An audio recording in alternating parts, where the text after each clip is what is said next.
changera le cœur de ceux qui n'obéissent pas à Dieu. Et ils se mettront à penser comme des personnes justes. Ainsi, il formera pour le Seigneur un peuple bien préparé. Zacharie dit à l'ange: Comment savoir que c'est vrai? Je suis bien vieux et ma femme aussi est âgée.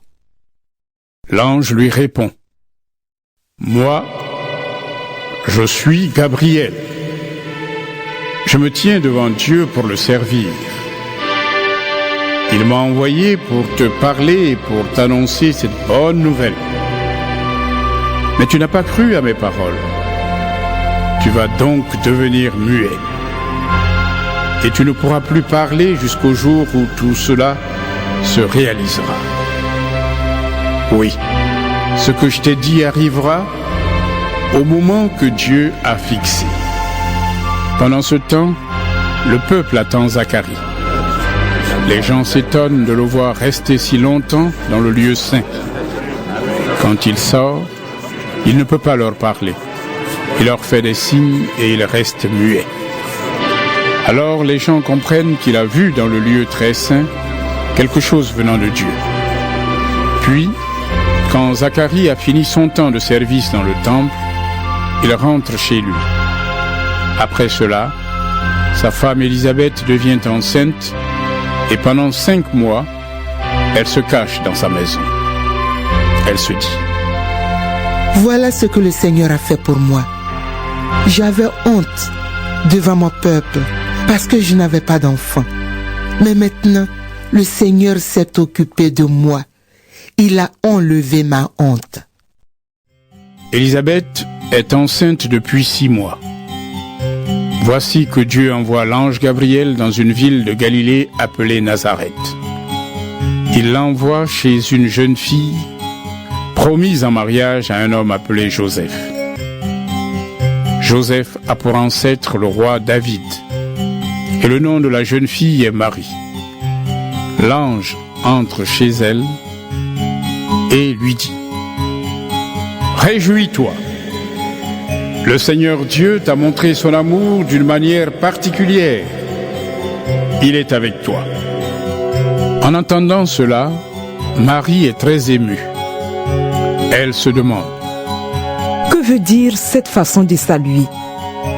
L'ange lui dit: N'aie pas peur, Marie. Oui, Dieu t'a montré son amour d'une manière particulière. Tu vas attendre un enfant, tu mettras au monde un fils, et tu l'appelleras Jésus. Personne ne sera aussi important que lui. On l'appellera Fils du Dieu très haut.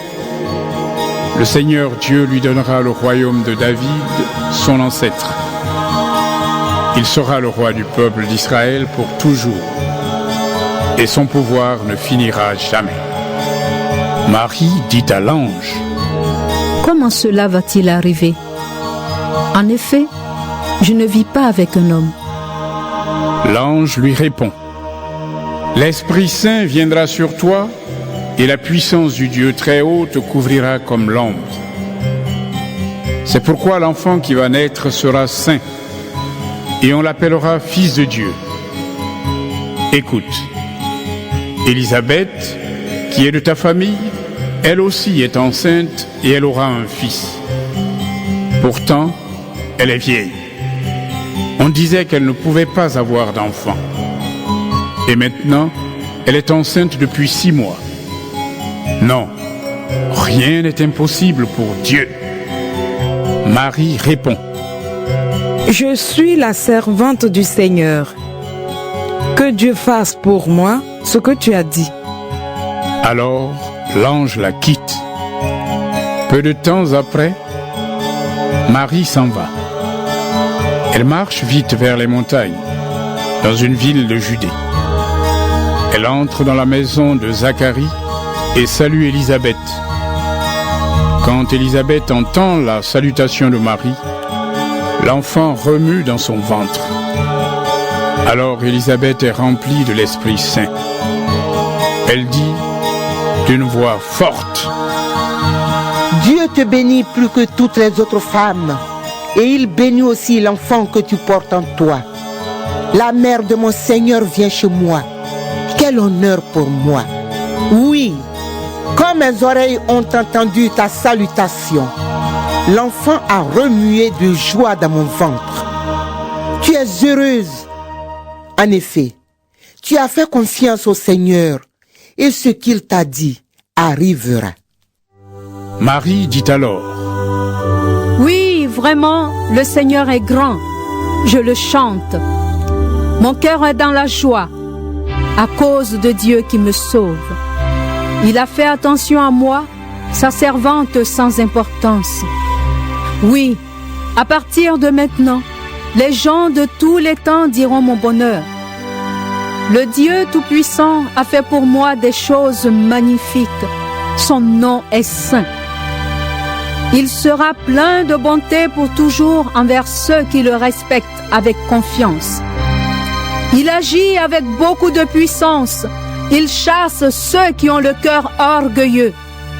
Il renverse les rois de leur siège et il relève les petits. Il donne beaucoup de richesses à ceux qui ont faim. Et les riches, il les renvoie les mains vides. Il vient au secours du peuple d'Israël, son serviteur. Il n'oublie pas de montrer sa bonté. Voilà ce qu'il a promis à nos ancêtres, à Abraham et à sa famille pour toujours. Marie reste avec Élisabeth pendant 3 mois environ, puis elle retourne chez elle. C'est le moment où Élisabeth doit accoucher, et elle met au monde un fils.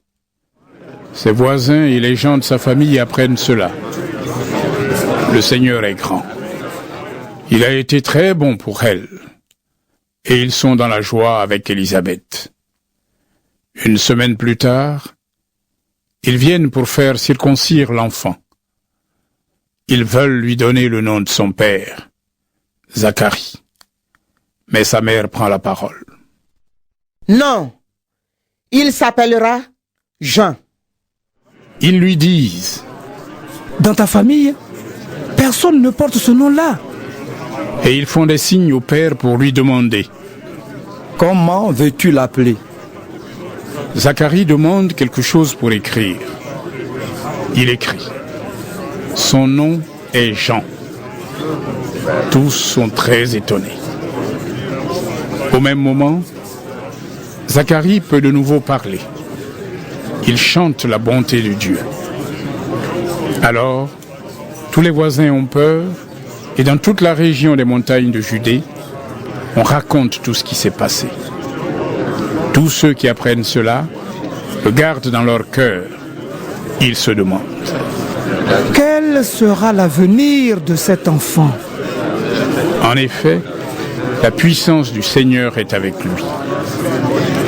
Puis, Zacharie, le père de l'enfant, est rempli de l'Esprit Saint. Alors, il parle comme un prophète. Chantons les louanges du Seigneur, le Dieu d'Israël. Il vient au secours de son peuple, il le rend libre. Il nous donne un grand sauveur dans la famille de David, son serviteur. Il avait annoncé cela depuis longtemps. Oui, il avait dit par les saints prophètes: Je vous sauverai de vos ennemis et de la main de ceux qui vous détestent. Ainsi, Dieu a été bon pour nos ancêtres. Aujourd'hui encore, il se souvient de son alliance sainte. C'est le serment qu'il avait fait à Abraham, notre ancêtre. Oui, il avait dit en parlant de nous: J'arracherai tes enfants aux mains de leurs ennemis, alors ils pourront me servir sans avoir peur. Ils pourront être saints et justes devant moi tous les jours de leur vie. Zacharie dit encore: Et toi, mon enfant, on t'appellera prophète du Très-Haut. Tu marcheras devant le Seigneur pour préparer son chemin. Voici ce que tu annonceras à son peuple. Dieu vous sauve en pardonnant vos péchés. Oui, notre Dieu est plein de tendresse et de bonté. Il a fait briller sur nous une lumière venue d'en haut, comme celle du soleil levant. Elle éclairera ceux qui vivent dans la nuit et dans l'ombre de la mort. Elle guidera nos pas sur la route de la paix. L'enfant grandit et peu à peu, il devient adulte. Il vit dans un endroit désert jusqu'au jour où il va se montrer au peuple d'Israël.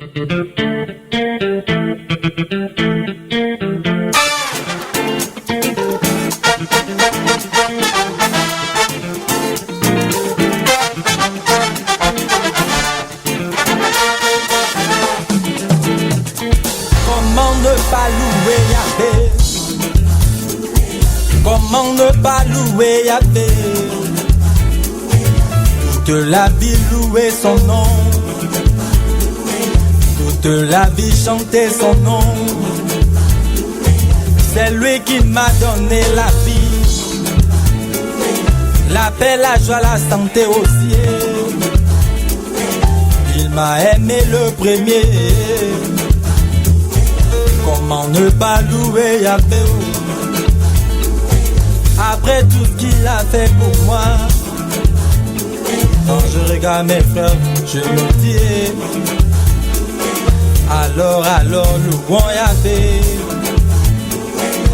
Et le vent, et le vent.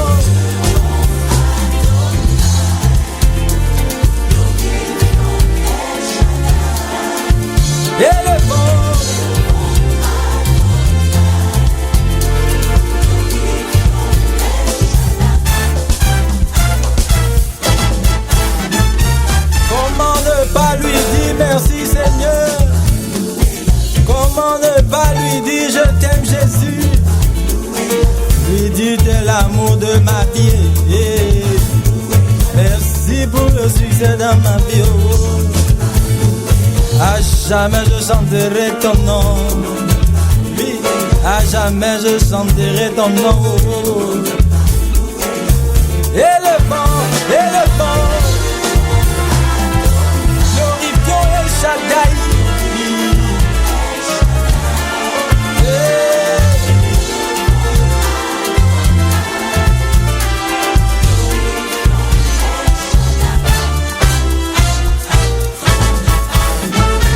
Comment ne pas danser pour lui? Comment ne pas pousser des cris de joie? Acclamer son nom. Comment Oh, Banabagabon.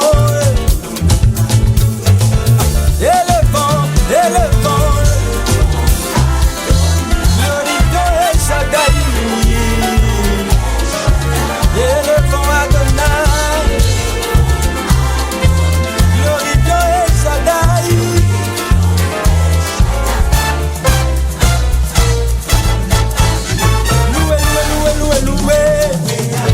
Louez Yahvé.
Ça monte. Aïe, aïe, aïe, aïe, aïe, aïe, aïe. Ah. Écoute.